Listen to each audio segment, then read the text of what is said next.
आज आपल्याला शिकायचं आहे रिफ्लेक्शन ऑफ साऊंड. रिफ्लेक्शन म्हणजे परावर्तन. साऊंड परत माघारी येणे. आता रिफ्लेक्शन ऑफ लाईट पाठीमागे झालेलं आहे. Turning back of light rays into same media, त्यालाच आपण रिफ्लेक्शन ऑफ लाईट असं म्हणतो. आता या ठिकाणी काय करायचं, फक्त लाईटच्या तिथं काय करावं लागेल, साऊंड. त्या मीडियामध्ये, त्या माध्यमामध्ये तो साऊंड परत येणं.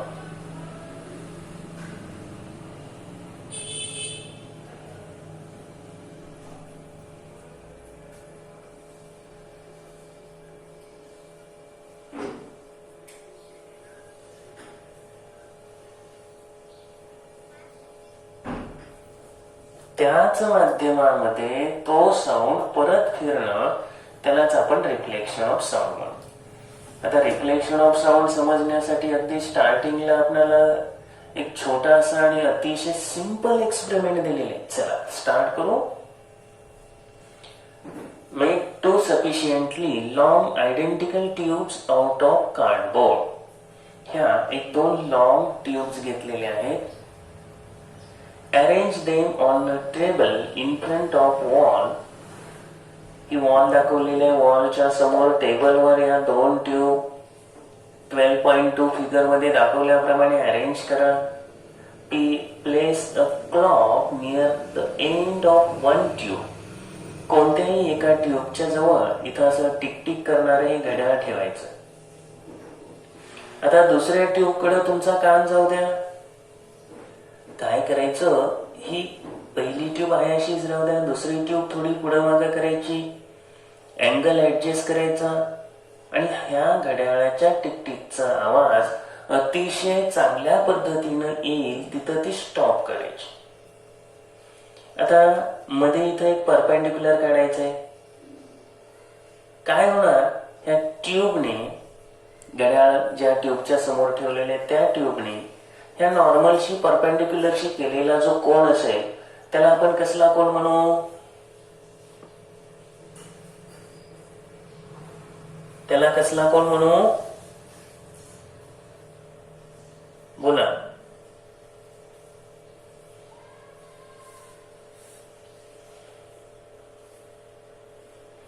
त्याला आपण अँगल ऑफ इन्सिडन्स म्हणू, नॉर्मलशी केलेला कोन. तर दुसरी जी ट्यूब आहे त्याने नॉर्मलशी केलेल्या कोणाला काय म्हणता येईल, अँगल ऑफ रिफ्लेक्शन. आपल्याला सेकंड ट्यूब आहे ती अशा रीतीने अरेंज करायची की जेव्हा आवाज मोठा येईल त्या ठिकाणी मार्किंग करून हे अँगल मोजायचे. आता तुम्हाला काय आढळेल रे, ज्या वेळेला जिथं साऊंड मोठा आला, एक गेस लगेच करता येतोय, θ1 आणि θ2 हे दोन्ही अँगलचे माप कसे असतील असं तुम्हाला वाटतं, इक्वल. बरोबर. का बरं इक्वल असतील असं वाटलं, कोणत्या नियमानुसार,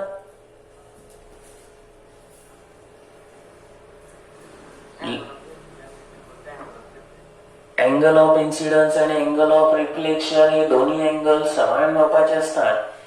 आपण पाठीमागे जे लॉ पाहिले फक्त ते laws of reflection of light होते. सेम तसंच इथं आहे. अँगल ऑफ इन्सिडन्स आणि अँगल ऑफ रिफ्लेक्शन हे दोन्ही पण समान असतील तेव्हा तुम्हाला चांगला आवाज येईल हे इथं ध्यानात घ्या. Like light waves, sound waves to get reflected from solid or liquid surface. Solid किंवा लिक्विड सरफेस मधून लाईट वेव्स प्रमाणे या साऊंड वेव्स सुद्धा रिफ्लेक्ट होतात. लाईट वेव्स या इलेक्ट्रोमॅग्नेटिक रेडिएशन आहेत. साऊंड वेव्स लॉन्जिट्युडनल वेव्स आहेत हे आपण शिकलोय. दोन्ही waves follows laws of reflection. Smooth or rough surface is needed for the reflection of sound. Reflection of sound साठी स्मूथ किंवा रफ सरफेसची गरज आहे, सरफेसची गरज आहे.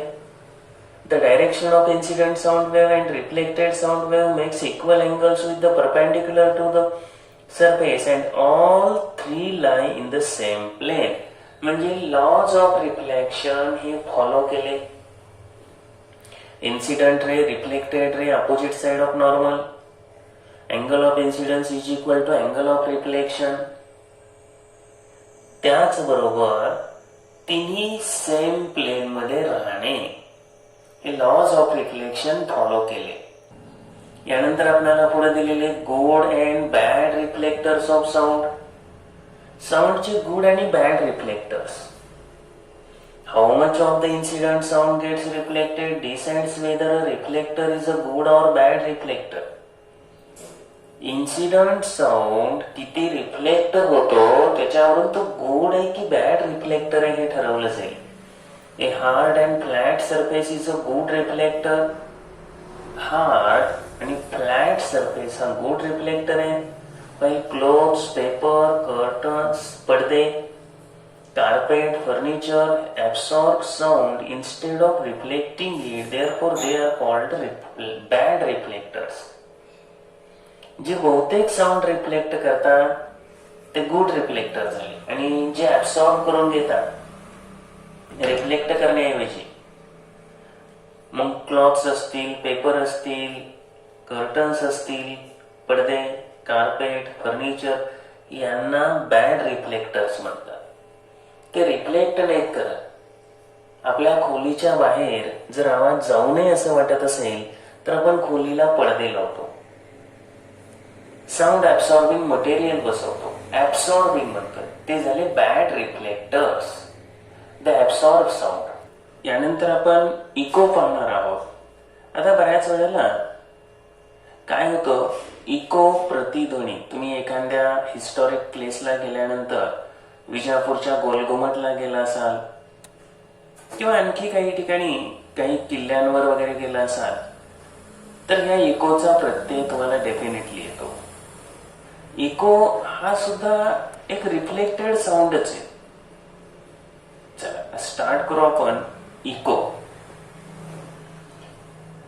You must have visited an echo point at a hill station. महाबळेश्वरला वगैरे जर तुम्ही गेला असाल तर कुठं मंकी पॉइंट किंवा अन्य ठिकाणी तुम्हाला तो इको ऐकू येतो. काय होतं, खाली खोलवर तो साऊंड जाऊन परत येतो. If you shout loudly at such a point, you hear same sound just after a little while, and this is called echo. तुम्ही जर मोठ्यानं शाउट केलं तर तेच परत तुम्हाला थोड्या वेळाने ऐकू येणे, याला इको म्हणायचं. An echo is the repetition of the original sound because of reflection by some surface. Echo is the repetition पुनरावृत्ती of the original sound because of reflection by some surface. पृष्ठभागावरून तो साऊंड रिपीट होणं, परत येणं, यालाच आपण eco असं म्हणतो. आता सगळ्यात महत्वाचं, इको जर ऐकू यायचं असेल तर त्यासाठी किती अंतर पाहिजे वगैरे हे थोडस आपण स्टडी करू.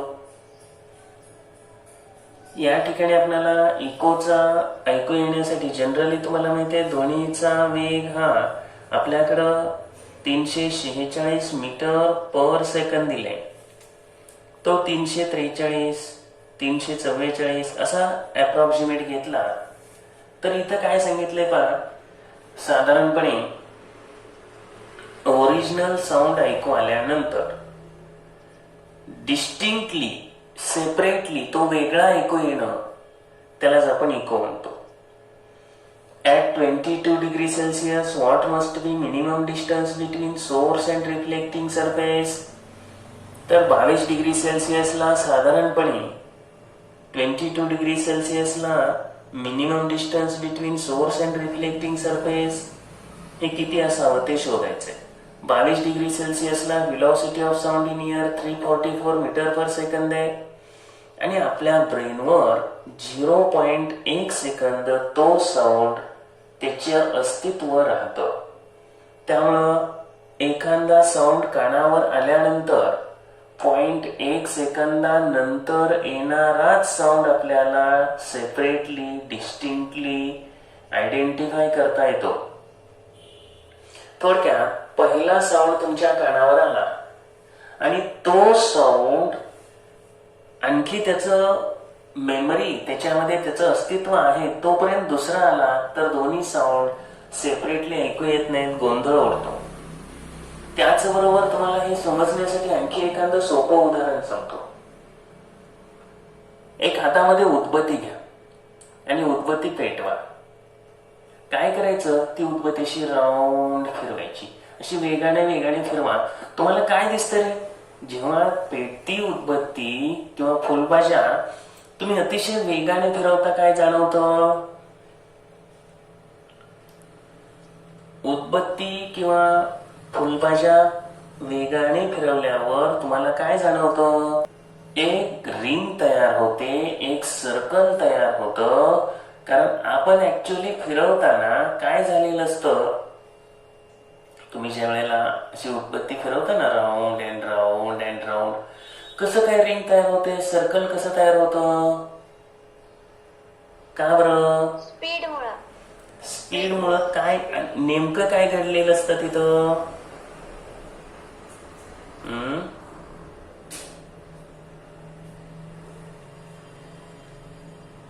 काय घडतं, त्यामुळे तुम्हाला एक सर्कल तयार झालेलं दिसतं, असं राऊंड सर्कल. तर आपल्या डोळ्यासमोरून एखादी इमेज गेली तर तिचं आणखी काही वेळ अस्तित्व राहतं, ते लगेच काय निघून जात नाही. आणि त्यामुळं समजा या ठिकाणी ए या पॉइंटला तुम्ही फिरवली, लगेच दुसरी, असं वेगाने फिरवल्यावरच होतं आहे.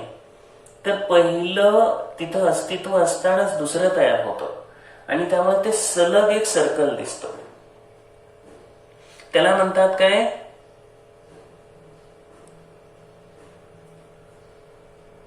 त्याला काय नाव आहे सायंटिफिक लँग्वेज मध्ये? पर्सिस्टन्स ऑफ विजन, दृष्टी सातत्य. काय नाव आहे? पर्सिस्टन्स ऑफ विजन, दृष्टी सातत्य. किंवा तुम्ही अजून हे पाहिलं असेल, एका पुठ्ठ्यावर काय करायचं, एका बाजूला पिंजरा काढायचा आणि दुसऱ्या बाजूला पोपट काढा. आता त्याला त्या पुठ्ठ्याला अशी दोरी अडकवा, बांधा आणि वर सपोर्टला बांधलं की नाही, काय करायचं, थोडेसे वेटोळे घालायचे आणि पुन्हा सोडायचं. काय होईल रे, काय दिसेल?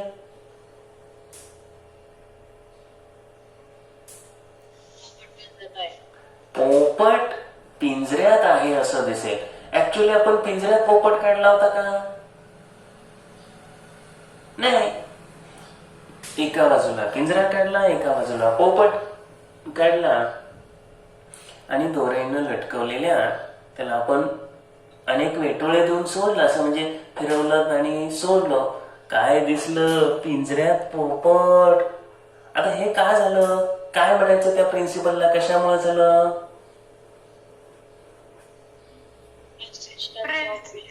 पर्सिस्टन्स ऑफ विजन, दृष्टी सातत्य. आता असंच इको मध्ये काय आहे ते थोडस समजून घ्या. एखादा साऊंड तुमच्या कानावर पडला तर तो किती वेळ तुमच्या कानावर त्याचं अस्तित्व राहतं ब्रेन मध्ये?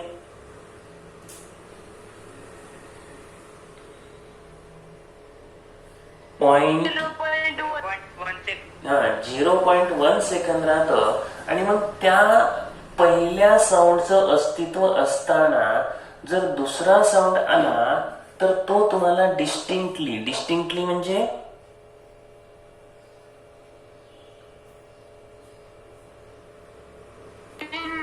भिन्न, सेपरेटली जाणवत नाही. डिस्टिंक्टली, सेपरेटली तो तुम्हाला जाणवत नाही, तो त्याच्यात मिक्स होतो आणि मग इको ऐकू येत नाही. आता जर 344 मीटर 22 डिग्री सेल्सिअसला जर स्पीड असेल साऊंडचं, तर एक लक्षात ठेवायचं, जनरली तुम्हाला त्यांनी दिलेलं आहे distance is equal to speed into time S T, D is equal to S T. हा, स्पीड किती आहे 344 मीटर पर सेकंद. बर, एखाद्या साऊंडचं ब्रेनवर अस्तित्व किती सेकंद राहतंय? हा, मग 344 गुणिले 0.1 करा, 34.4 मीटर. थोडक्यात एखादा साऊंड तयार झाला, तो एखाद्या पृष्ठभागावर जाऊन आदळणे आणि तिथून परत येणे, याला एकूण जर 34.4 मीटरपेक्षा जास्त अंतर असेल तर तो साऊंड तुम्हाला 0.1 सेकंदानंतर 1/10 सेकंदानंतर कानावर पडेल. बरोबर, तो साऊंड जायला आणि तिथून परत यायला किती पेक्षा जास्त वेळ लागायला पाहिजे? 0.1 सेकंदापेक्षा. त्यासाठी डिस्टन्स किती पाहिजे? अंतर किती पाहिजे? मिनिमम डिस्टन्स 17.2, कारण टोटल 34.4. जायला निम्म आणि यायला निम्म. इको हा रिपिटेशन ऑफ साऊंड आहे, ओरिजिनल साऊंड सोडून परत ऐकू आलेला साऊंड आहे. आणि यामुळे काय झालं, तुम्हाला पहिला साऊंड जाऊन दुसरा साऊंड जेव्हा ऐकू येतो तो इको असेल, दुसऱ्याचा परत तिसरा ऐकू येऊ शकतो, चौथा ऐकू येऊ शकतो. विजापूरच्या गोलघुमटला गेला तर 7-7 साऊंड तुम्हाला 7-7 इको ऐकू येऊ शकतात. तर त्यासाठी मिनिमम डिस्टन्स इकोसाठी किती पाहिजे? Minimum distance 17.2 metre. हा, याच्यापेक्षा जास्त अंतर पाहिजे तर तुम्हाला इको ऐकू येईल. 17.2 मीटर पेक्षा कमी अंतर असेल तर तुम्हाला इको ऐकू येईल का? नाही ऐकू येणार. तुम्हाला काय होईल मग? दोन्ही साऊंड मध्ये दोन्ही साऊंडचं सेपरेट अस्तित्व जाणवणार नाही. ऍक्च्युअली तो साऊंड कानावर येऊन पडलेला असणार का? हो, तो साऊंड कानावर डेफिनेटली आलेला असेल, पण आपला पहिला जो साऊंड आहे त्याचं आणखी एक्झिस्टन्स असतं. तोपर्यंतच तुम्हाला दुसरा साऊंड कानावर आल्यामुळं तो सेपरेटली काय ऐकायला येत नाही. चला, इथं शेजारच्या बॉक्समध्ये दिलेलं आहे. हा, आता त्याच्या अगोदर एक लक्षात घ्यायचं, 17.2 हे अंतर फिक्स आहे का?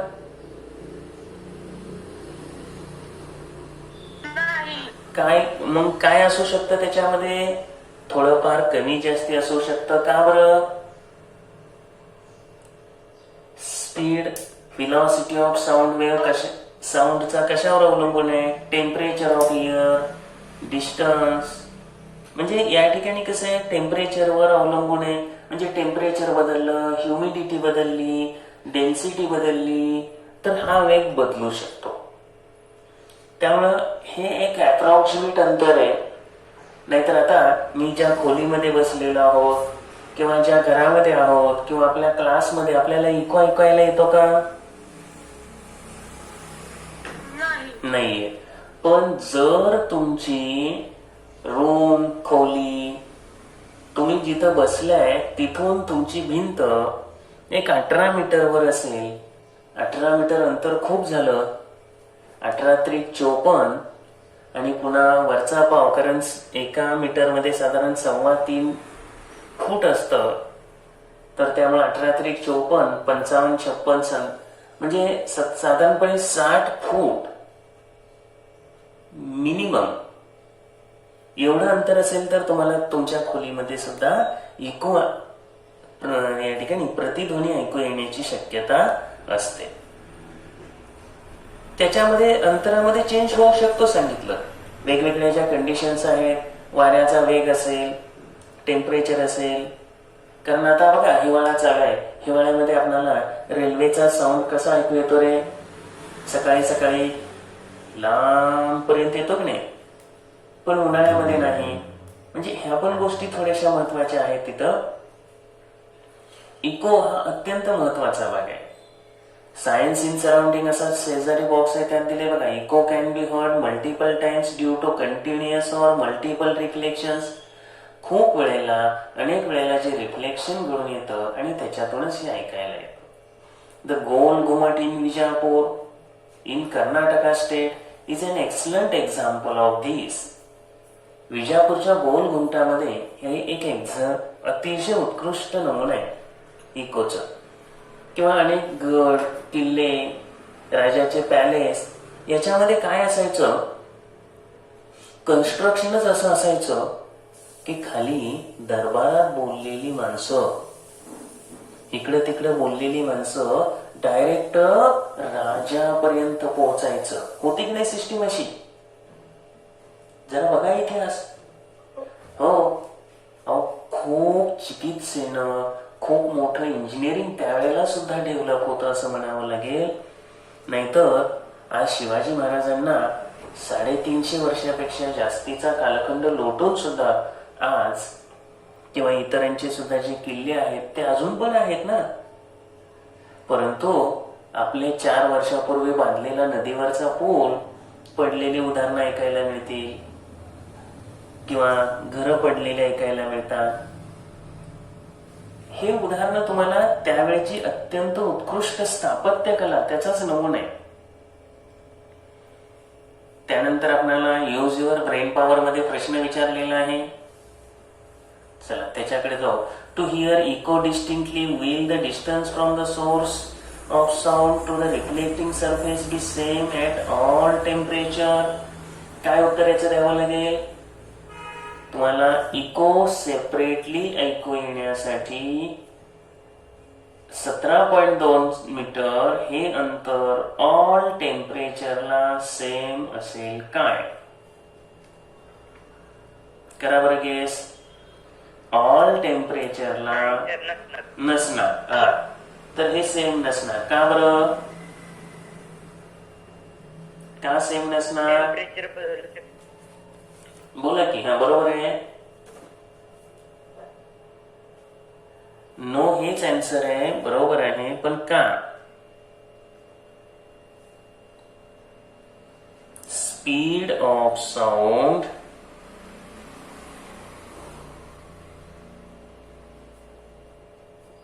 In air, speed of sound in air टेम्परेचरशी कसं आहे रे?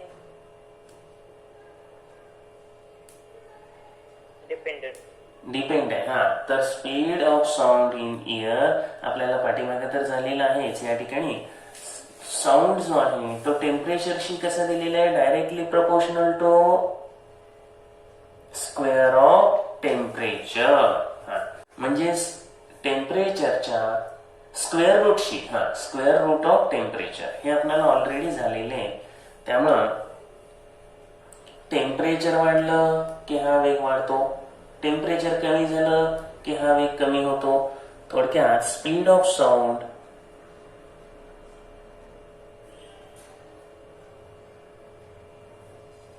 In air directly proportional to square root of temperature. आता एक लक्षात ठेवायचं, या कारणामुळे टेम्परेचर वाढलं की स्पीड वाढणार आहे, टेम्परेचर कमी झालं की स्पीड कमी होणार आहे. आणि म्हणून हा जो पॉइंट दिलाय तो महत्वाचा आहे. सगळीकडे स्पीड सेम असणार नाही. साधारणपणे एक अप्रॉक्सिमेट लक्षात ठेवायचं, 1 डिग्री सेल्सिअस टेम्परेचर जर वाढलं तर 0.6 मीटर पर सेकंद एवढा साऊंडचा स्पीड वाढतो. नोट करून ठेवा, 0.6 मीटर पर सेकंद एवढं स्पीड वाढतं. 0 डिग्री सेल्सिअसला 331.5 मीटर पर सेकंद हा स्पीड असतो. आता आपल्याला 22 डिग्री सेल्सिअसला 344 दिलाय. मग 22 डिग्री सेल्सिअसला किती वाढायला पाहिजे? बोला की. 13.2 मीटर पर सेकंद वाढायला पाहिजे. आणि पहिला 331 किती झाली रे बेरीज? 344 44.2 मीटर पर सेकंद. हे कितीला आलं? बरोबर 22 डिग्री सेल्सिअसला. त्यामुळे हे पॉइंट लक्षात ठेवा. 1 डिग्री सेल्सिअसला स्पीड कितीनं वाढेल? 0.6 मीटर पर सेकंद. हे सुद्धा जनरल माहिती असायला पाहिजे. डायरेक्टली प्रपोर्शनल आहे हे माहिती असलं पाहिजे. आपण 25 डिग्री सेल्सिअसला किती घेतला होता वेळ? दिले ना मागं ते पण. 25 डिग्री सेल्सिअसला हा सगळं. आता मग 25 ला कितीने वाढतंय बघा बरं. 25 डिग्री सेल्सिअस ज्या वेळेला तुम्ही विचारात घेताय, इथं दिले 25 डिग्री सेल्सिअस आणि स्पीड ऑफ साऊंड 346 असं म्हटलेलं आहे. 346 जे दिलेलं आहे बघा. 25 गुणिले 0.6 करा. करून घ्या लवकर. 25 डिग्री सेल्सिअस गुणिले 0.6 किती येणार? 25 सक्क 150. म्हणजे किती? 15 ने वाढला. आणि पहिला किती आहे? किती झाला पहा आता? 346.5 मीटर पर सेकंद. आणि तेवढंच आहे. त्यामुळं हा पॉइंट सुद्धा थोडस लक्षात ठेवा. लक्षात ठेवणं आवश्यक आहे. कारण हे कॉम्पिटिटिव्ह एक्झामला किंवा अधूनमधून हे विचारलं जाऊ शकतं. त्यानंतर अजून एक प्रश्न आहे इथं. When is the reflection of sound harmful? या ठिकाणी रिफ्लेक्शन ऑफ साऊंड हार्मफुल केव्हा असेल रे? रिफ्लेक्शन ऑफ साऊंड हार्मफुल असू शकतं का? हो, असू शकतं. पण ते केव्हा असेल? जर loudness of sound very high असेल. म्हणजे तो आवाजच जर खूप मोठा असेल तर ते हार्मफुल असेल. व्हेरी हाय जर साऊंड असेल तर मल्टिपल रिफ्लेक्शन्स होतील आणि ते हार्मफुल होईल. कानाचे पडदे किंवा कानाला त्रास होईल की नाही त्याचा. म्हणजे when is the reflection of sound harmful? When the loudness of sound is very high, then reflection of sound is harmful due to multiple reflections. माझ्या अंदाजानं हा भाग सगळ्यांना अतिशय व्यवस्थित समजलेला असावा. जर समजला नाही तर व्हिडिओ पुन्हा पुन्हा पहा आणि तो भाग परफेक्ट करा, कंप्लीट करा. Okay, thank you.